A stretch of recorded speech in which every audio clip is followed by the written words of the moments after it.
오늘 설교는 윤동주의 서시를 읽는 것으로 시작해 보려고 합니다. 아마 잘 아시겠죠? 서시라는 시를. 윤동주의 서시입니다. 죽는 날까지 하늘을 우러러 한 점 부끄러움이 없기를, 잎새에 이는 바람에도 나는 괴로워했다. 별을 노래하는 마음으로 모든 죽어가는 것을 사랑해야지. 그리고 나한테 주어진 길을 걸어가야겠다. 오늘 밤에도 별이 바람에 스치운다. 윤동주의 서시를 모르시는 분들은 아마 없으리라고 생각이 됩니다. 아름다운 시들이 참 많지만 이 윤동주의 서시는 시인들이 최고의 시로 꼽는 그런 시다라고 말할 수 있습니다. 제가 이번 설교를 준비하면서 서론을 어떻게 시작하는 게 좋을까를 고민하던 중에 문득 윤동주의 이 서시가 떠올랐습니다. 그 중에서도 후반부에 있는 나한테 주어진 길을 걸어가야겠다. 이 시기 때문에 이제 오늘 본문 설교의 제목으로 이 서시를 인용하기로 했는데요. 숙명여대 교양학부 교수인 이은교 교수라는 분이 계신데, 이분이 이제 이 윤동주에 대해서 전문가입니다.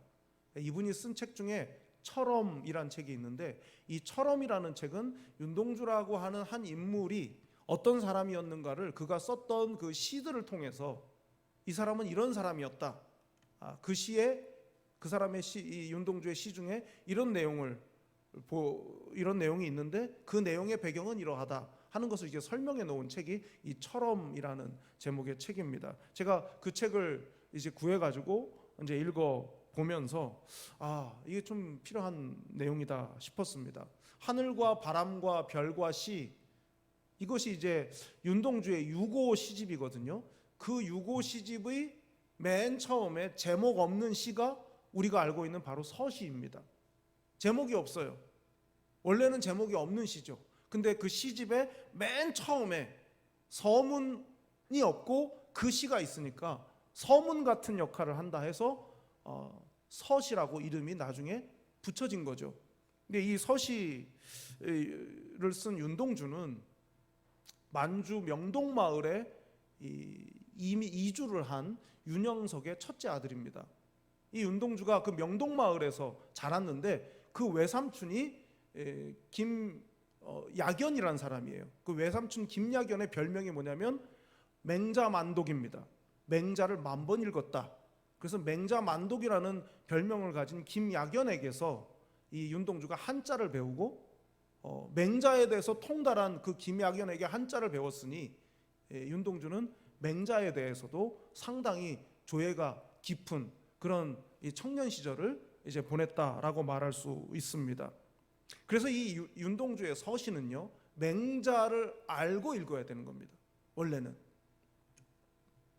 알려진 대로 만주의 명동마을이나 그 유명한 용정이라고 하는 곳은 많은 그 민족운동을 했던 기독교 신자들이 살던 곳입니다. 그러니까 자연스럽게 윤동주는 외삼촌에게서 한학과 맹자를 배웠고, 그리고 그 지역에서 활동했던 민족주의 기독교 신자들에게서 영향을 받으면서 자연스럽게 맹자의 사상과 기독교 성경의 진리를 잘 융합해서 사고했던 그런 인물로 윤동주를 우리가 볼 수 있습니다. 맹자의 내용 3가지가 오늘 서시 속에 들어있는데요. 첫째는 호연지기, 두 번째는 수호지심, 그 다음에 세 번째는 측은지심입니다. 그 중에서도 가장 이제 두드러지는 대목, 오늘 생각해보고 싶은 것은 측은지심입니다. 서시에 무슨 내용이 있습니까? 모든 죽어가는 것을 사랑해야지. 이게 측은지심이에요. 불쌍히 여기는 마음. 그 측은지심의 핵심은 뭐냐? 인입니다. 인. 우리 인천할 때 이 인자, 어질다 인자입니다. 그걸 우리 기독교식으로 바꾸면 뭐겠습니까? 다른 사람을, 다른 것을 불쌍히 여기는 긍휼의 마음입니다. 그러니까 모든 죽어가는 것을 사랑해야지 라고 하는 이 윤동주의 이 고백은 하나님께서 모든 사람들을 불쌍히 여기시는 그 마음과 맞닿아 있다, 이렇게 말할 수 있습니다. 자, 그러면서 윤동주가 끝에 뭐라고 말합니까? 나한테 주어진 길을 걸어가야지. 나한테 주어진 길, 이게 뭡니까? 윤동주에게는 모든 죽어가는 것을 사랑하는 것. 그걸 다른 말로 말하면 뭐겠습니까? 윤동주의 사명은 모두를 불쌍히 여기는 거였다. 이렇게 이제 연결을 시켜서 생각해 볼 수 있습니다. 이 서시의 내용 중에서 인간의 그 삶을 진지하게 쳐다보게 만드는 중요한 그 마지막 행은 뭐라고 말하고 있냐면, 오늘 밤에도 별이 바람에 스치운다. 오늘 밤에도 별이 바람에 스치운다.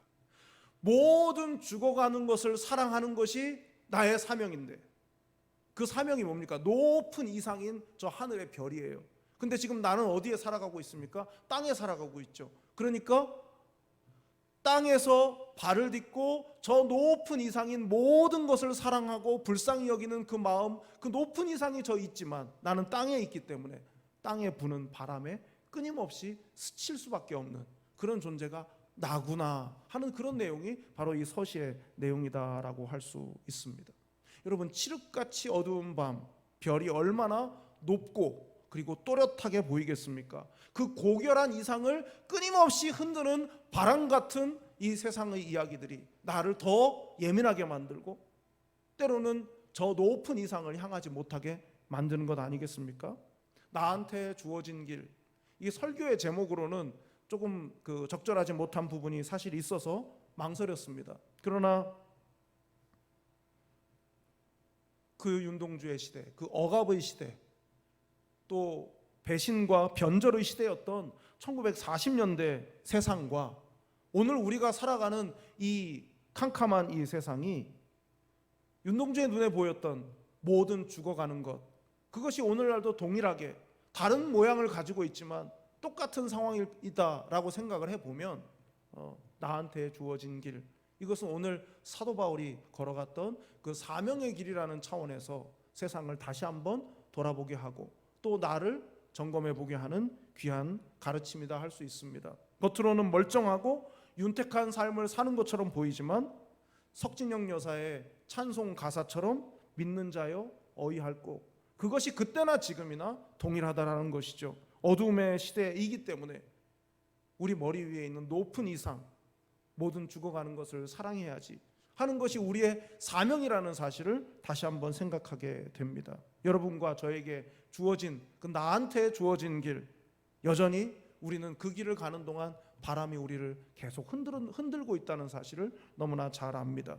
사도행전 19장에서 바울은 에베소에 있으면서 복음을 전할 때 로마도 보아야 하리라 라고 말합니다. 19장에서 로마도 보아야 하리라.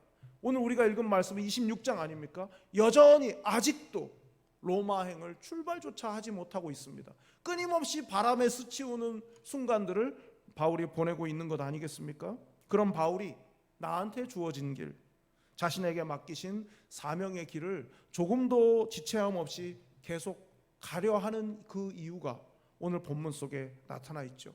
도대체 바울이 어떤 사람이기에 자신에게 주어진 길을 그리도 중단 없이 갔는지, 그것을 세 가지 정도로 오늘 함께 생각해 보려고 합니다. 첫째로 바울은 하늘의 비전을 살았던 사람입니다. 자, 19절을 보세요. 아그리빠 왕이여, 그러므로 하늘에서 보이신 것을 내가 거스르지 아니하고, 바울은 자신이 하늘에서 보이신 것을 내가 거스르지 않았다라고 말해요. 그러면 하늘에서 보이신 것이 뭐겠습니까? 17절과 18절을 보겠습니다.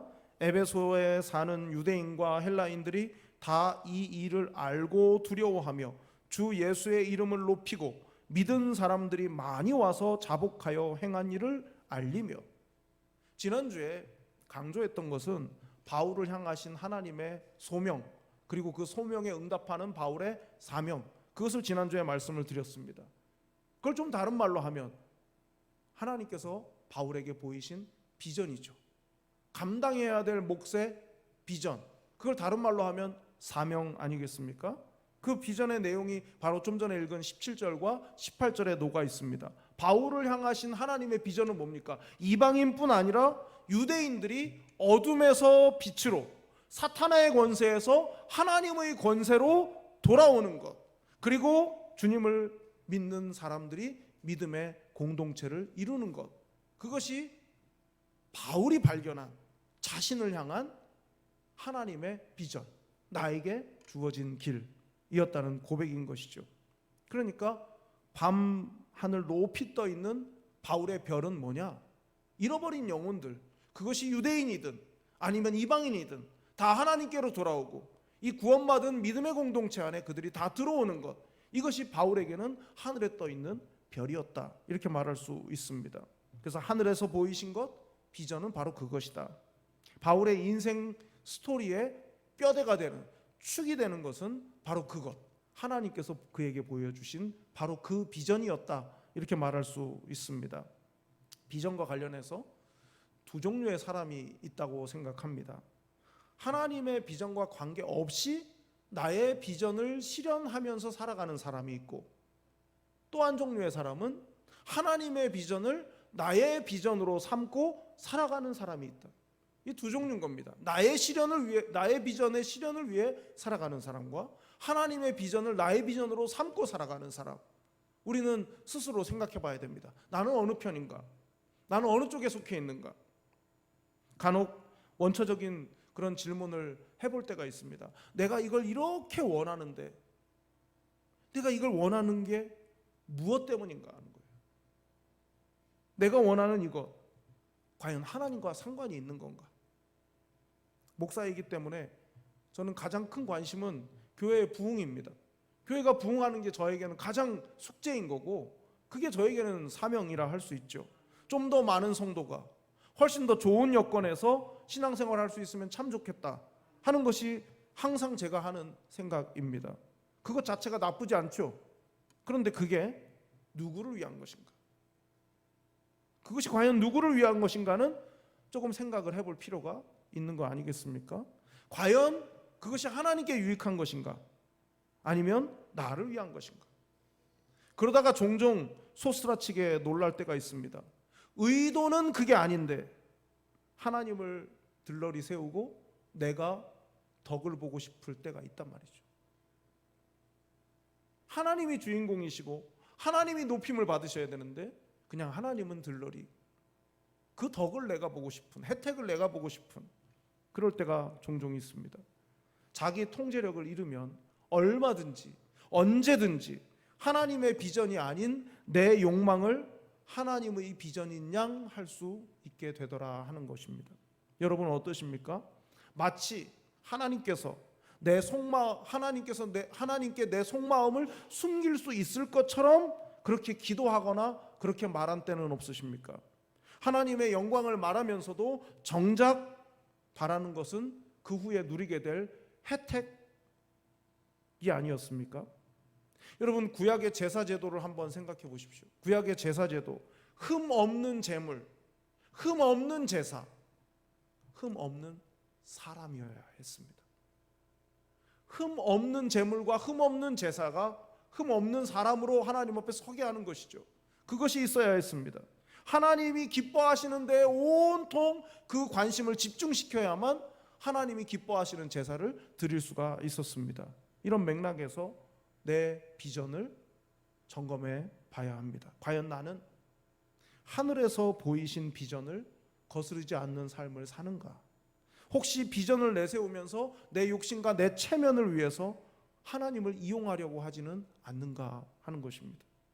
하늘의 비전을 보고 그 선명한 하나님의 비전을 보면서 살아가고 있는지 내 스스로 점검해 봐야 합니다. 여러분 모두가 하늘의 비전을 보시고 살아가시기를 바랍니다. 여러분을 둘러싼 부정적인 것들이 아무리 겹겹이 높게 버티고 있다 할지라도 하늘의 별을, 하나님께서 보이신 비전을 가릴 수는 없습니다. 바람처럼 몰아붙이는 그런 삶의 어려움 속에서도 하나님께서 여러분에게 보이신 비전을 붙들고 하나님이 기뻐하시는 그 일을 붙들고 믿음으로 나아가실 수 있는 여러분 모두가 되시기를 바랍니다. 두 번째로 바울은 하나님의 도우심으로 산 사람이었습니다. 자, 22절을 보겠습니다. 하나님의 도우심을 받아 내가 오늘까지 서서 높고 낮은 사람 앞에서 증언하는 것은 선지자들과 모세가 반드시 되리라고 말한 것밖에 없으니. 간단하게 말해서 바울은 자신은 하나님의 도우심 때문에 오늘처럼 많은 사람 앞에서 증언할 수 있다라고 말했어요. 하나님이 도우셔서 내가 높고 낮은 사람 누구 앞에서든 이렇게 증언할 수 있다. 하나님의 도우심 때문에 그렇게 말하죠. 그런데 여러분 한번 생각해 보세요. 지금 바울의 신분이 미결수입니다. 피고의 신분입니다. 그리고 이 자리는 일종의 법정과 다르지 않은 재판정이라 그렇게 말할 수 있습니다. 고발을 받아가지고 거기서 지금 자기 변론을 지금 하고 있는데, 그런데 바울은 그 이 상황을 하나님의 도우심이라고 얘기해요. 죄수의 신분으로 자기를 변론해야 되는 자리에 서 있는 그 상황을 하나님의 도우심이라고 말하고 있다고요. 여러분, 우리가 살다 보면 어떤 어려운 상황을 딱 만나게 되면요, 그 상황에 대해서 내 스스로가 애매하게 말해야 되는 때가 있어요. 단정지어서 딱 이렇다 저렇다 말하기 좀 곤란한 때가 있어요. 애매하게 말해야 되는 거죠. 뭐 이렇게 말하는 거죠. 저는 이렇게까지 될지는 몰랐습니다. 뭔가 하나님의 뜻이 있겠죠. 이게 이제 믿음이 있는 말 같지만, 또 믿음이 있는 말이지만 어떤 순간은 아니더라 그 말이에요. 지금 내가 이 상황 자체를 이해할 수가 없는 거예요. 그러니까 애매한 입장을 취하는 거예요. 왜 이렇게까지 됐는지 모르겠지만 뭔가 하나님 뜻이 있겠죠. 말 잘못하면 이상하게 되니까 말을 그렇게 한다고요. 그런데 자신이 하나님의 사람으로 모두에게 비춰져 있고 내가 예수 믿는 사람이라는 것이 사람들에게 다 알려진 상태에서 내가 어떤 어려움을 만나면 내가 그거를 좀 보호하고 방어해야겠다는 생각이 커지는 거예요. 그러다 보니까 이런 생각인 거예요. 내가 하나님께 징계받는 건 아닐 거야 하는 마음이 있어요. 내가 하나님께 매맞는 건 아닐 거야 이렇게 말하고 싶은 마음이 있다고요. 그 다음에 또 한 가지는 뭐냐면, 이런 내 처지 때문에 안 믿는 사람들에게 하나님의 영광을 가리면 안 된다라고 하는 강박관념이 있다고요. 그런데 여러분 잘 생각해 보세요. 모든 것이 하나님의 주권대로 이루어집니다. 하나님이 모르는데 일어나는 일이 없고 하나님이 도리가 없이 일어나는 일이 이 세상에 없다고요. 모든 것이 다 하나님의 손안에 있습니다. 그러면 여러분, 우리가 내가 예수 믿는데 내가 어려움을 좀 만난다고 해서 그걸 부끄러워하거나 아니면 하나님을 빼고 설명하려고 하거나 하는 것이 믿음이 아니라는 거예요. 이해가 되십니까? 자신이 결박된 상태에 있었고 인간적으로 비난받는 처지에 있었지만 바울이 그렇다고 해서 하나님의 도우심을 웃음거리로 사람들이 여길까봐 그 얘기를 쏙 빼고 말하지 않았단 말이에요. 바울은 내가 지금 여기 미결수의 신분이고 피고발인의 신분으로 내가 여기 서 있어도 지금까지 온 이 모든 상황들은 다 하나님의 도우심 덕분이었다고 이렇게 말하는 게 바울의 신앙이라 이 말입니다. 좋지 않은 일로 연결됐다 하더라도 하나님을 빼고 설명하려는 태도는 옳지 않습니다. 여러분이 숨긴다고 하나님이 명예가 여러분이 드러낸다고 하나님의 명예가 잘못되는 게 아니에요. 여러분 오해하시지 마십시오. 사람들이 아무리 욕해도 하나님은 전능하시고 사람들이 아무리 안 믿어도 하나님은 계십니다. 그렇기 때문에 내가 당하고 내가 만난 상황이 부끄럽고 그리고 민망하고 하나님의 영광을 가릴 것처럼 여겨도 하나님의 영광이 가려지지는 않는다는 거예요. 대학 입시에 실패하고 사업에 실패하고 결혼에 실패하고 취업이 안 될 때도 하나님이 도우시고 계시다는 것을 고백할 수 있어야 그것이 신앙입니다. 1등을 했을 때 하나님께 영광을 돌리는 것도 신앙이지만 1등을 못해도 하나님께 영광을 돌릴 수 있다면 그것이 더 위대한 신앙이란 말이에요. 우리는 잘하든 못하든 하나님을 생각나게 하는 그런 삶을 살아야 하는 것입니다. 1992년도 스페인에서 바르셀로나 올림픽이 있었죠. 잘 기억하실 겁니다. 아마 영상을 보셨거나 그 장면을 직접 보신 분이 혹시 계실지 몰라요. 400m 결승전에서 400m 육상 결승전에서 영국의 데렉 레드몬드라고 하는 강력한 우승 후보가 있었습니다.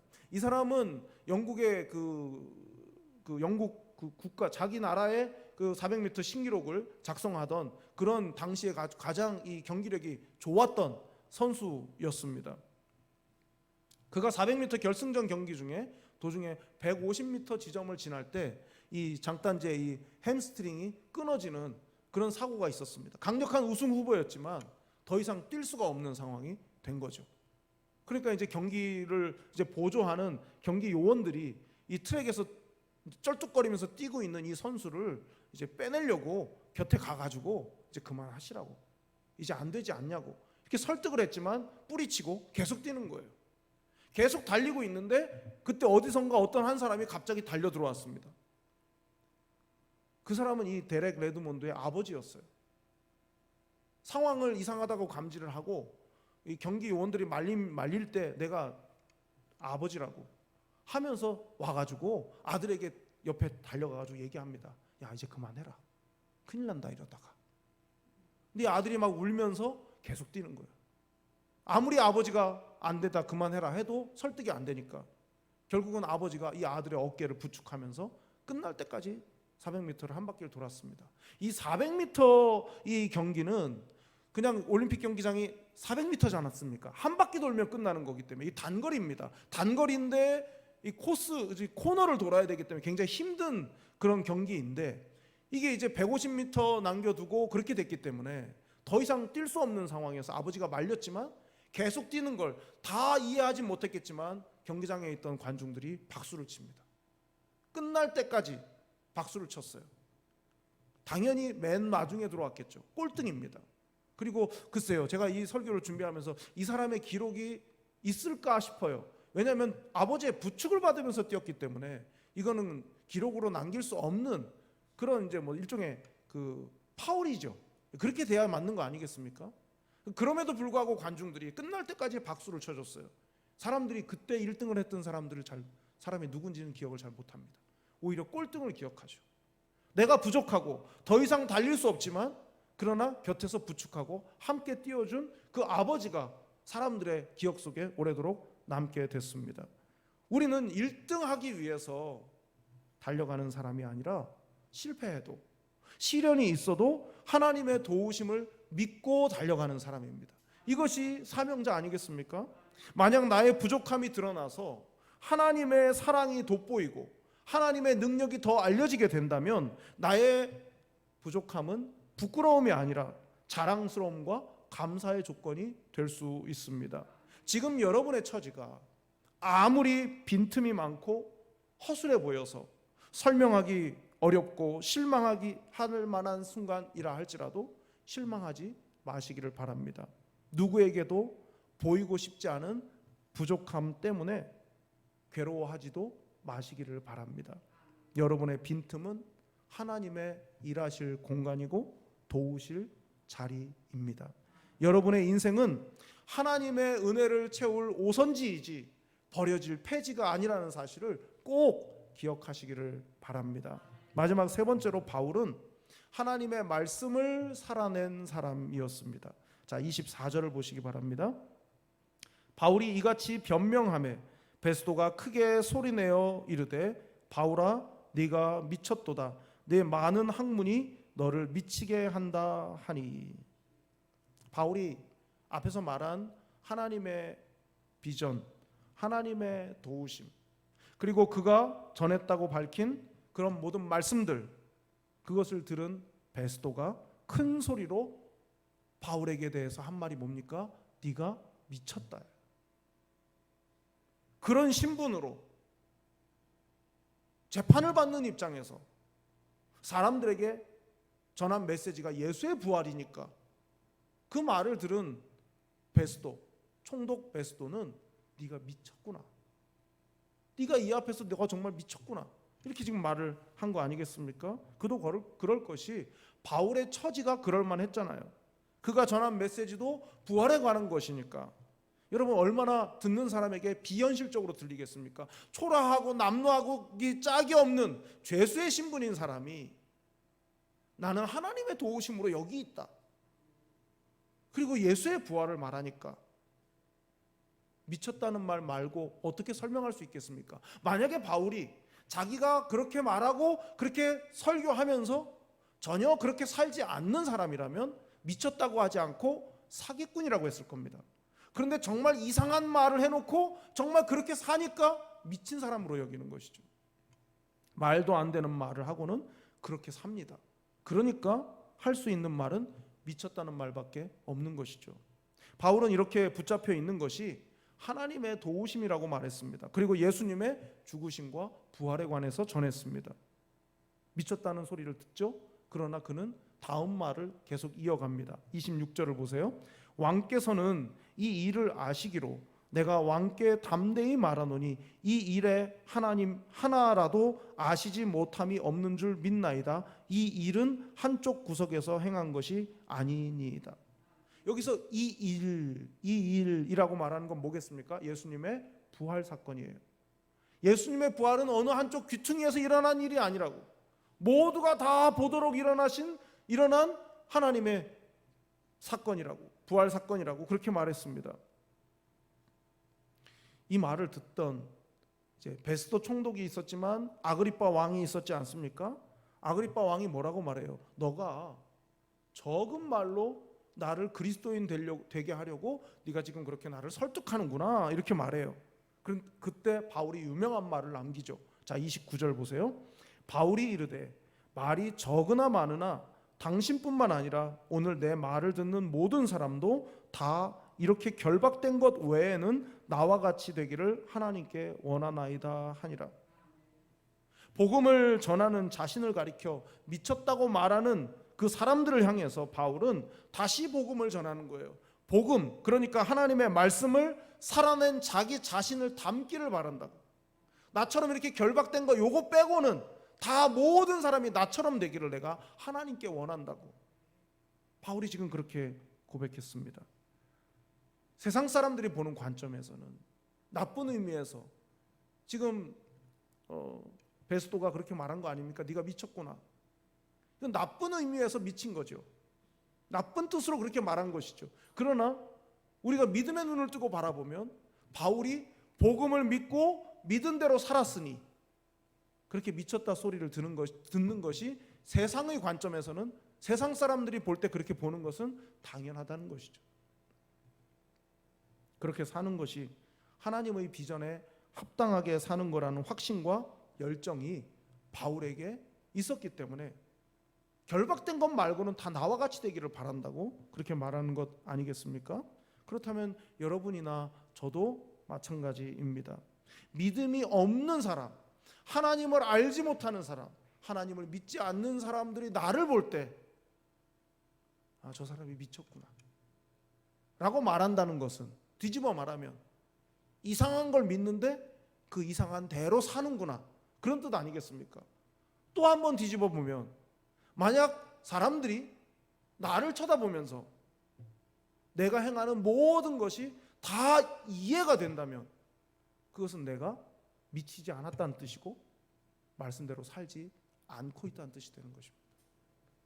바울이 사람들을 향해서 결박한 것 외에는 나와 같이 되기를 하나님께 원한다라고 말하는 것은 말씀을 살아낸 자만이 할 수 있는 고백이에요.